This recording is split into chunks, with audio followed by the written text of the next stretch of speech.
नमस्कार विद्यार्थी मित्र, मी प्राध्यापक डॉक्टर एस.एम. कांबळे, भूगोल विभाग प्रमुख, कला वाणिज्य आणि विज्ञान महाविद्यालय पलूस, BA भाग 3 मधील भूगोल विभागातील सर्व विद्यार्थ्यांचं स्वागत. विद्यार्थी मित्र, आपण अभ्यास करत आहोत पेपर क्रमांक 7 भौगोलिक विचारांचा विकास. भौगोलिक विचारांचा विकास याच्यामध्ये आपण प्रकरण क्रमांक 1 बघतोय. जॉग्राफी इन एन्शियंट पिरियड, प्राचीन काळातील भूगोलशास्त्र. प्राचीन काळातील भूगोलशास्त्र हे मॉड्यूल क्रमांक 1 किंवा प्रकरण क्रमांक 1 आहे. याच्यामध्ये एकूण 4 टॉपिक्स आहेत. Contribution of Greeks and Romans, Greek शास्त्रज्ञांनी भूगोलाच्या विकासामध्ये दिलेलं योगदान, रोमन शास्त्रज्ञांचं सुद्धा भूगोलातील कार्य. त्यानंतरचा दुसरा मुद्दा आहे अरब जॉग्राफिकल थॉट, अरब शास्त्रज्ञांचे भूगोलातील विचार. आणि तिसरा मुद्दा आहे इंडियन जॉग्राफिकल थॉट्स, भारतातील भौगोलिक संकल्पना. मुद्दा क्रमांक 1 ग्रीक आणि रोमन, याच्यावरती आपण विस्तृत चर्चा केलेली आहे. मुद्दा क्रमांक 2 अरब शास्त्रज्ञांचे भौगोलिक विचार, याच्यावरती आपण चर्चा केलेली आहे. आणि आत्ता आपला जो चर्चेचा विषय आहे भारतातील भौगोलिक विचार, याच्यावरती आत्तापर्यंत 3-4 लेक्चर्स झालेले आहेत.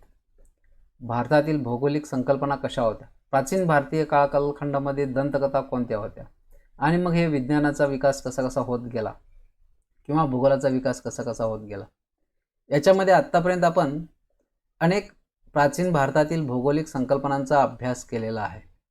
याच्यामध्ये एकूण विश्वाविषयीची संकल्पना आपण पाहिली, त्याचबरोबर पृथ्वीविषयीची संकल्पना आपण पाहिलेली आहे, पृथ्वीच्या उत्पत्तीविषयी कल्पना आपण पाहिलेली आहे, पृथ्वीच्या आकाराविषयीच्या संकल्पना आपण पाहिलेल्या आहेत, अक्षरोक्त रेखावृत्त याच्या संदर्भात भारतीयांच्या संकल्पना काय आहेत ते पाहिला, दिशाविषयक काय संकल्पना आहेत त्याही आपण पाहिल्या. त्यानंतर वेळेसंबंधित संकल्पना, ग्रहणाविषयी संकल्पना, भूकंपाविषयीची संकल्पना, पर्वत व नदीविषयीची संकल्पना, हवामानविषयक संकल्पना, भूखंडाविषयीची संकल्पना, अशा एकूण 12 संकल्पनांमध्ये भौगोलिक विचार भारतीयांचे समाविष्ट झालेले आहेत. खरं तर भारतीयांचा फार प्रचंड आवाका अभ्यासाचा होता.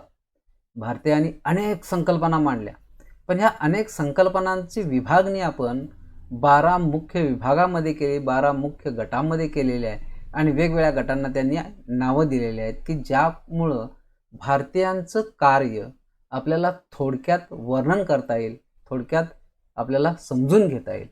वेळेसंदर्भातली संकल्पना भारतीयांनी सांगितली की जे दिवसाचा कालखंड, रात्रीचा कालखंड, ऋतू किंवा कॅलेंडर, हे सगळं कालगणना वगैरे, हे सगळं भारतीयांनी फार प्राचीन काळामध्ये अभ्यास केलेला होता.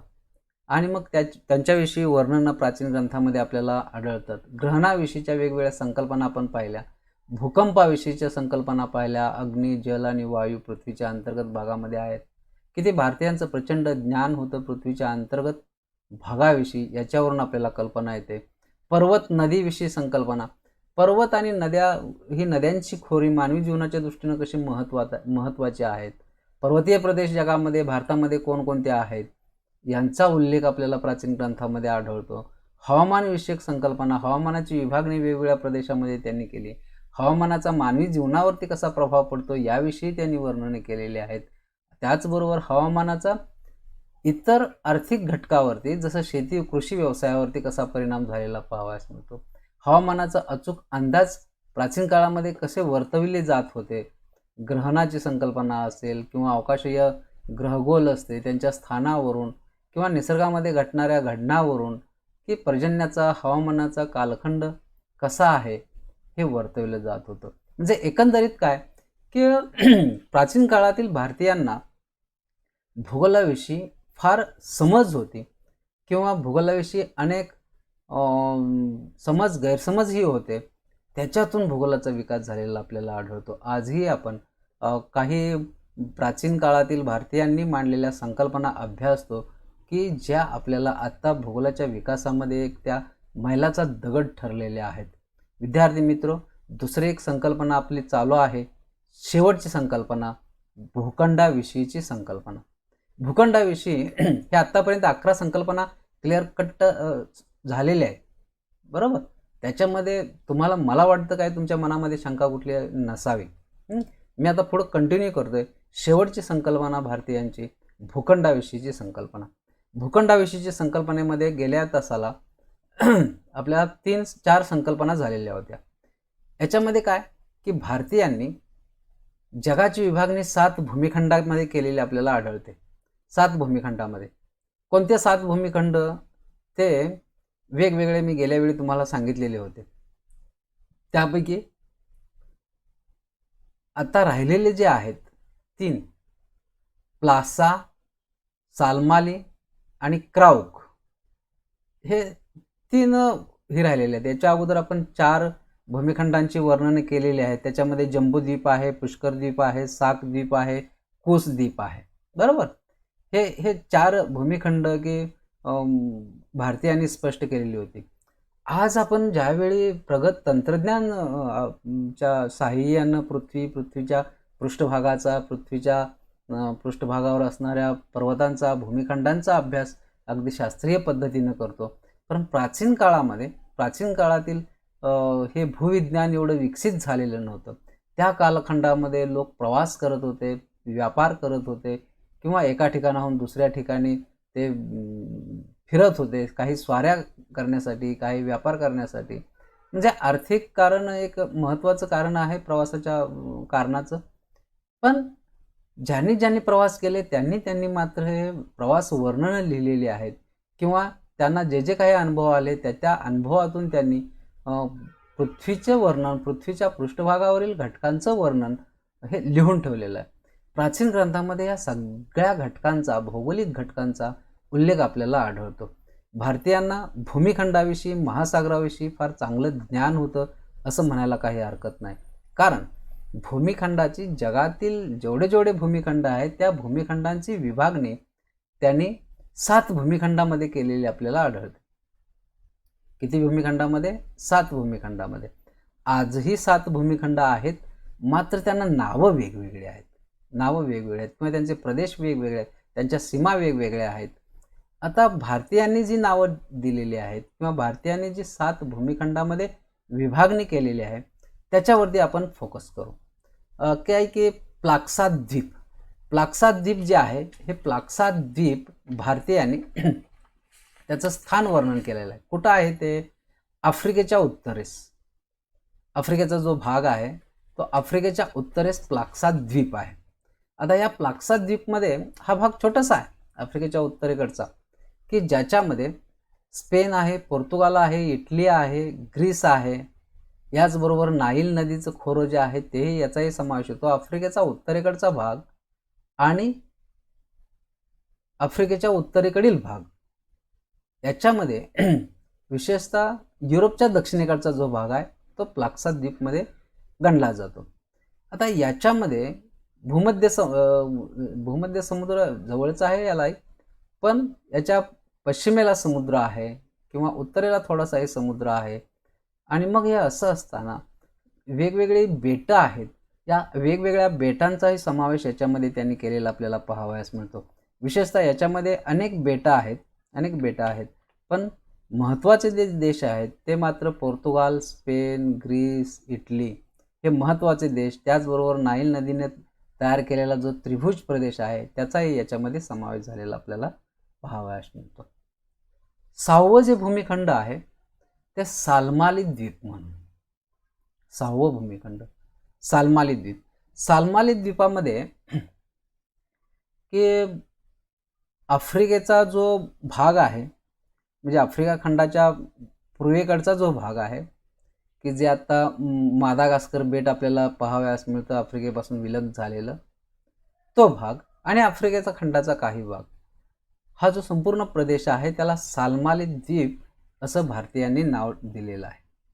सालमाली द्वीप. आता पहा, आफ्रिकेच्या पूर्वेकडील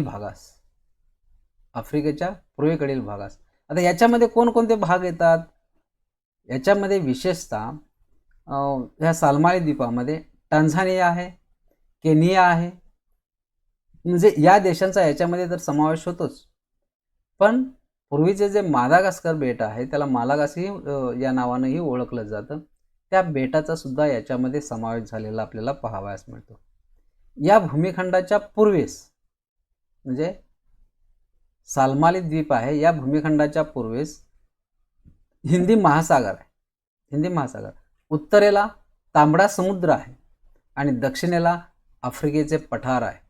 विद्यार्थी मित्र पहा, म्हणजे ह्या खरं तर आफ्रिकेचा जो पूर्व किनारपट्टीचा जो भाग आहे आफ्रिकेचा, या ठिकाणी आपल्याला दिसतोय तो पहा, तो भाग म्हणजे सालमाली द्वीप. आणि मग याच्या सालमाली द्वीपाच्या पूर्वेकडे हिंदी महासागर आहे आणि उत्तरेस तांबडा समुद्र आहे आणि दक्षिणेस विशेषतः आफ्रिकेचे पठार आहे. बरोबर की आता हे आफ्रिकेच्या पूर्वेकडचा जो भाग आहे, आफ्रिकेच्या पूर्वेकडे की जो मादागास्कर बेट ज्याला आपण म्हणून ओळखतो, त्या बेटाचा याच्यामध्ये समावेश होतो. म्हणजे सालमाली द्वीपामध्ये केनिया, टांझानिया यांचा समावेश तर होतोच, मादागास्की या बेटांचाही समावेश होतो. याशिवाय छोटी छोटी बेटं सुद्धा या आफ्रिका खंडाला लागून आहेत पूर्व किनारपट्टीवरती, त्याचाही याच्यामध्ये समावेश झालेला पाहावयास मिळतो. आणि शेवटचं जे भूमिखंड आहे क्राउक द्वीप, क्राउक द्वीप जम्बो द्वीपाच्या पश्चिम व वायव्येकडील भागास क्राउक द्वीप असं भारतीयांनी म्हणलेलं आहे. तर जम्बूद्वीपाचा भाग सर्वप्रथम तुम्ही लक्षात घ्या की जम्बूद्वीपाचा जो भाग आहे तो साधारणपणे जगाच्या केंद्रभागी आहे असं भारतीयांनी म्हटलेलं आहे आणि तो सर्वात मोठा भूमिखंडाचा भाग आहे असंही म्हटलेलं आहे. आता याच्या पश्चिम व वायव्य भागास पश्चिम आणि वायव्य भागास कोणकोणते प्रदेश येतात? विशेषतः पश्चिम आणि वायव्य भागामध्ये की जो थोडासा आपल्याला वेगवेगळ्या प्रकारचे जे देश आपल्याला आढळतात की विशेषतः युरोपमधील की ब्रिटिश बेटे आहेत किंवा इंग्लंड आहे, यांचा याच्यामध्ये समावेश. याच्यामध्ये अनेक लहान मोठे बेटांचा समावेश झालेला पाहावयास मिळतो. युरोप आणि वायव्येकडील जे स्कॅन्डिनेव्हिया जे आहे ते स्कॅन्डिनेव्हिया सुद्धा याच प्रदेशामध्ये असलेलं आपल्याला पाहावयास मिळतं. याचबरोबर जम्बूद्वीपाच्या पश्चिम आणि वायेकडीलचा जो क्राउक द्वीप ज्यांनी म्हटलेला आहे त्याच्या पश्चिमेस बघा, त्याच्या पश्चिमेस अटलांटिक महासागर आहे, उत्तरेस उत्तर सागर आहे आणि पश्चिम किनाऱ्याला लागून लहान मोठी बेटं आहेत. विशेषतः हे बेटं जे आहेत ते काही पश्चिम किनारपट्टीला आहे, पूर्व किनारपट्टीला आहे. पण जर आपण हे अशा प्रकारची विभागणी भारतीयांनी केलेली बारकाईनं जर अभ्यासलं तर आपल्याला लक्षात येईल की आत्ताचा जसा आफ्रिका आहे, आफ्रिका खंड आहे, त्याचबरोबर आशिया आहे, युरोप आहे, बरोबर, ऑस्ट्रेलिया आहे, हे वेगवेगळे भूमिखंड आत्ता आपल्याला आपण पाहतो किंवा आत्ता आपल्याला दिसतात किंवा नकाशावरती ते आलेले आहेत. प्राचीन काळातील भारतीयांनी ज्या ज्या ठिकाणी प्रवास केले, प्रवासाच्या दरम्यान जी जी माहिती उपलब्ध झाली त्या माहितीच्या आधारे या भूमिखंडांची विभागणी त्यांनी केलेली आपल्याला पाहावयास मिळते. विद्यार्थी मित्र, भारतीयांना हवामानाविषयक ज्ञान होतं, ऋतूंच्या विषयक ज्ञान होतं, पृथ्वीच्या आकाराविषयी ज्ञान होतं, स्वरूपाविषयी ज्ञान होतं, खगोलशास्त्राचं ज्ञान भारतीयांना होतं. हे सगळं ज्ञान जरी असलं तरी त्याची खोली किती होती त्या ज्ञानाची, हा भाग याच्यामध्ये महत्त्वाचा आहे. आणि मग हे आपल्याला केव्हा समजतं? ज्यावेळी आपण सुद्धा अगदी खोलपर्यंत विस्तृतपणे अभ्यास करतो त्यावेळी. जगाची विभागणी 7 भूमिखंडामध्ये करणं, त्या 7 भूमिखंडांना त्यांनी वेगवेगळी नावं देणं, त्यांचा आकार वर्णन करणं, त्या ठिकाणची भौगोलिक परिस्थिती काय आहे याचं वर्णन करणं, त्या ठिकाणी महासागराचा जलाशयाचा भाग किती आहे, बेटांचा भाग किती आहे, पर्वतांचा भाग किती आहे, नद्या कोणकोणत्या आहेत, या सगळ्या भौगोलिक घटकांची माहिती भारतीयांना होती असं म्हणायला काही हरकत नाही. विद्यार्थी मित्र, की जे आपण पाहतोय, जे अभ्यासतोय आज भारतीयांच्या भौगोलिक संकल्पना. भारतीयांनी वेगवेगळ्या भौगोलिक संकल्पना मांडल्या आणि ह्या सर्व भौगोलिक संकल्पना एकूण 12 विभागामध्ये विभागल्या. भूखंडाविषयीची संकल्पना जी भारतीयांनी मांडली ती अत्यंत महत्त्वाची समजली जाते. खरं तर भारतीयांनी मांडलेल्या सर्वच संकल्पना महत्त्वाच्या आहेत.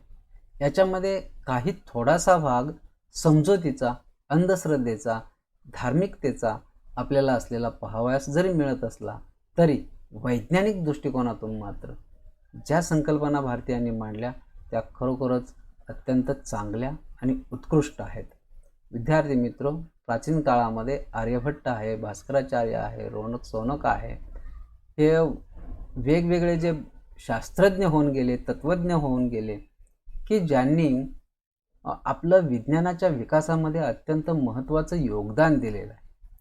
आत्तापर्यंत आपण कोणत्या गोष्टींचा अभ्यास केला की भारतीयांच्या संकल्पना अभ्यासल्या, शास्त्रज्ञांचा पण अभ्यास केलेला नाही किंवा वैयक्तिक पातळीवरती जाऊन आपण अभ्यास केलेला नाही.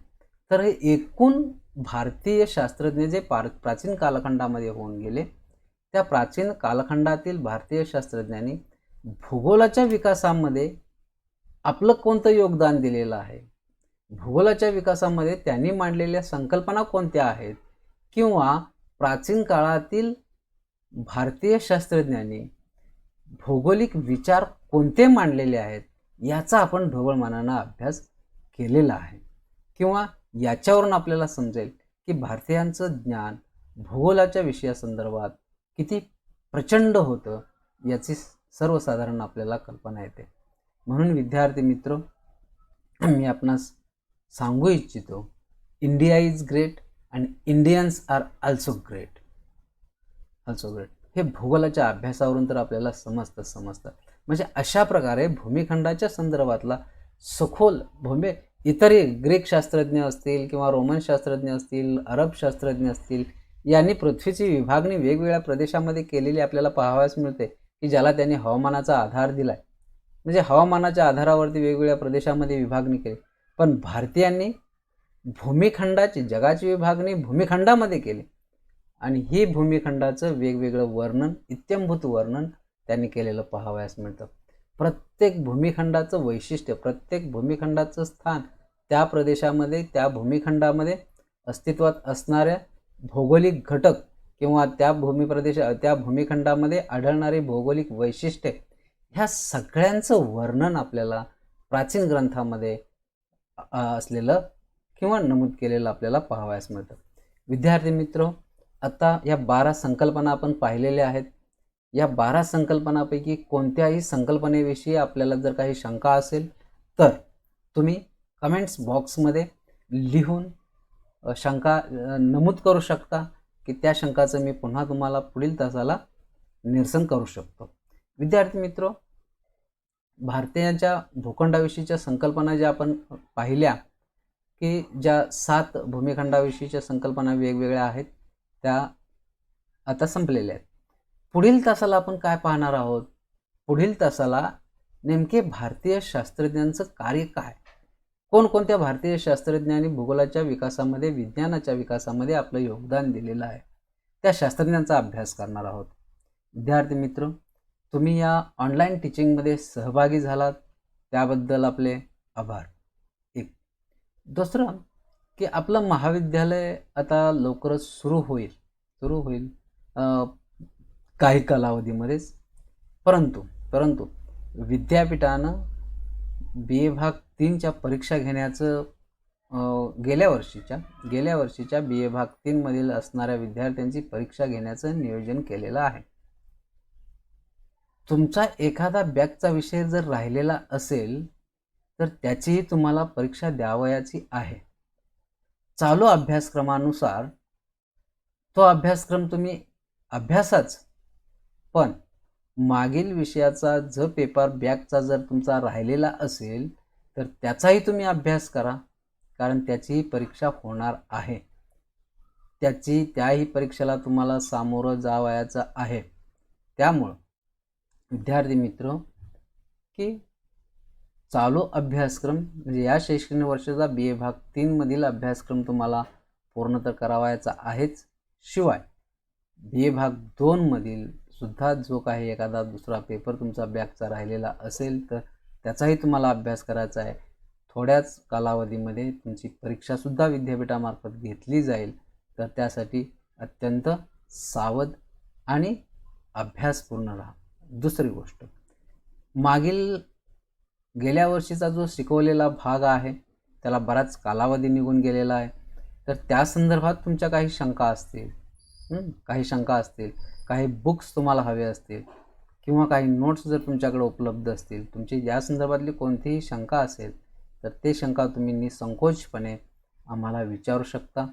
त्या शंकाचं नक्कीच आमच्याकडून निरसन केलं जाईल. तुम्हाला योग्य पद्धतीनं शिकवलं जाईल. एखादा भाग, एखादा मुद्दा जर तुम्हाला समजला नाही, जोपर्यंत समजत नाही तोपर्यंत तुम्हाला शिकवण्याची तयारी आमची आहे. फक्त तुम्ही शिकण्याची तयारी तुमची असली पाहिजे. ओके. विद्यार्थी मित्र, घरी राहा, सुरक्षित राहा. ओके. पुन्हा एकदा तुम्ही सहभागी झाल्याबद्दल धन्यवाद.